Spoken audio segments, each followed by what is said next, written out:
Dans cette vidéo, nous allons faire une comparaison entre les business qui proposent de vendre des prestations de services et des business qui proposent de vendre des produits. On va voir les avantages et les inconvénients des deux. On va essayer de voir s'il y en a un qui est meilleur que l'autre. Donc si vous avez pour objectif de créer un business ou de vous lancer dans un travail indépendant, cette vidéo risque de vous intéresser. Même plus en fait, elle va vous être utile. Avant de commencer, je vais vous inviter à mettre un pouce vers le haut à cette vidéo et à vous abonner à la chaîne YouTube Les Nouveaux Entrepreneurs si ce n'est pas déjà fait. Commençons par la vente de prestations de services. Le principal problème quand on crée un business qui vend des prestations de services, c'est qu'il va être difficile de vendre des prestations de services en illimité, à part si on sous-traite. Mais bon, je ne parlerai pas de ce cas de figure dans cette vidéo. Prenons l'exemple d'un freelance qui est webmaster et qui vend des prestations de services de création de site internet. Qu'est-ce qui se passe au moment où un de ses clients vient lui demander un devis? Eh bien, le freelance, en fait, il doit consacrer du temps à son client pour le mettre à l'aise, lui présenter son travail, lui prouver qu'il est bon dans son domaine. Il doit également lui consacrer du temps pour lui proposer une offre sur mesure qui correspond à 100% à ses attentes. Une fois la commande passée, le prestataire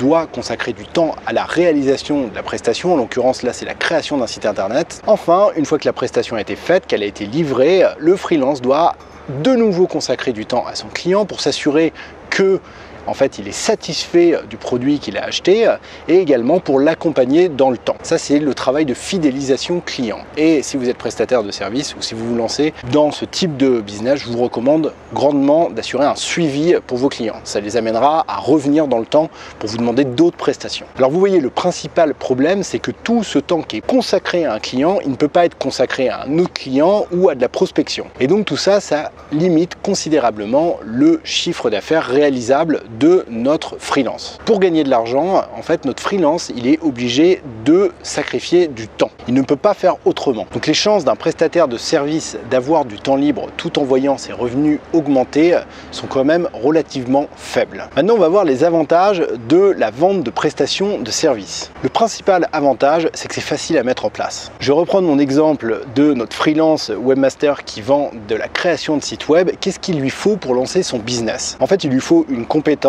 pour proposer un service à ses clients qu'ils ne peuvent pas réaliser eux-mêmes. Là, en l'occurrence, c'est la création de sites web. Il propose ça à des entreprises qui ne savent pas faire de site web et donc ils font appel à un freelance pour la création de leur site web. Ensuite, il lui faut un site internet sur lequel il propose ses offres et où il montre le travail qu'il a déjà réalisé et où il a une page de contact pour que les futurs clients puissent le contacter et lui demander des devis. Et enfin, au moment de se lancer, il faut que en fait, la personne qui se lance dans la prestation de service connaisse un petit peu de monde pour trouver ses premiers clients, signer ses premiers contrats et réaliser ses premières prestations. Donc vous voyez, le principal avantage, c'est que la vente de prestations de services, c'est facile à mettre en place. Quasiment tout le monde peut se lancer dans ce type de business. Presque tout le monde, 95%, 98% des personnes possèdent une compétence qu'ils peuvent mettre au service d'autrui. Ça va de la femme de ménage au consultant financier pour entreprise. Alors maintenant, passons à la vente de produits. Le problème, quand on crée un business qui fait de la vente de produits, c'est que c'est un business qui est relativement difficile à mettre en place. Qu'est-ce qui se passe quand un entrepreneur crée un business basé sur la vente de produits? Il y a pas mal d'étapes. Premièrement, il doit trouver une idée de produit à vendre. Ensuite, il doit s'assurer à l'aide d'une étude de marché qu'il existe bien justement un marché qui correspond à ce produit et qui est prêt à acheter ce produit. Il est obligé de passer par cette étape parce que sinon il prend le risque de fabriquer un produit, de dupliquer un produit que personne ne veut et donc il prend le risque de perdre de l'argent. Une fois que notre entrepreneur est assuré qu'il existe bien un marché autour du produit, alors il doit créer le produit et le dupliquer en usine. Et ça demande d'avancer des frais. Donc ça demande d'avoir de l'argent de côté. Autre étape, une fois que le produit a été dupliqué, que les stocks sont constitués, l'entrepreneur doit mettre au point un circuit de distribution pour mettre en vente ses produits. Et pour cela, il a plusieurs options. Il peut trouver des points de vente pour ses produits, il peut mettre ses produits en vente dans ses propres magasins ou encore il peut vendre ses produits sur internet. S'il vend ses produits en ligne ou sur catalogue d'ailleurs, l'entrepreneur doit mettre au point un service de livraison. Donc vous voyez, le principal problème de la vente de produits, c'est que ça demande de mettre au point une logistique assez complexe. Ça demande d'investir de l'argent, ça demande également d'avoir de l'expérience, d'avoir des connaissances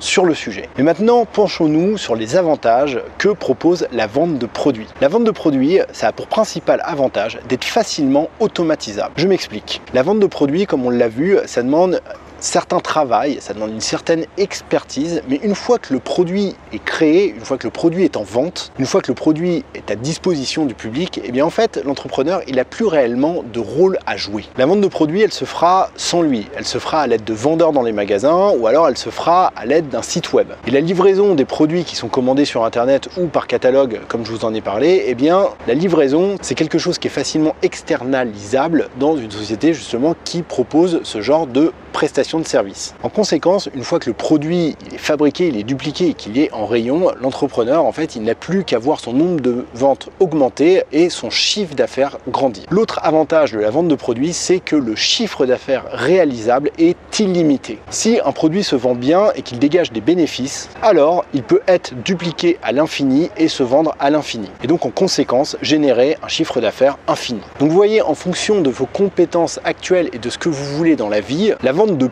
prestation de services et la vente de produits offrent des possibilités qui sont différentes. Pour résumer, si vous voulez vous lancer vite, si vous voulez vous lancer là dans les jours qui viennent, dans les semaines qui viennent et que vous avez une compétence que vous pouvez mettre au service d'autrui, alors lancez-vous dans la prestation de service. Mais faites attention parce que si vous faites de la prestation de service toute votre vie, alors vos chances de devenir millionnaire seront minimes et surtout vous serez obligé de travailler tous les jours dur pour gagner votre argent. Le chiffre d'affaires que vous réalisez en prestation de service est réellement lié au temps que vous passez à travailler. Par contre, si vous avez un petit peu d'argent de côté et que votre objectif dans la vie c'est de gagner beaucoup d'argent, alors lancez-vous dans la vente de produits. Dans l'entrepreneuriat, c'est le meilleur moyen de devenir riche. Si vous avez aimé cette vidéo, je vais vous inviter à mettre un pouce vers le haut. Abonnez-vous également à la chaîne YouTube si ce n'est pas déjà fait. Très important, abonnez-vous à la newsletter, c'est le premier lien en description de cette vidéo et vous recevrez en retour sur votre adresse email une formation de marketing élémentaire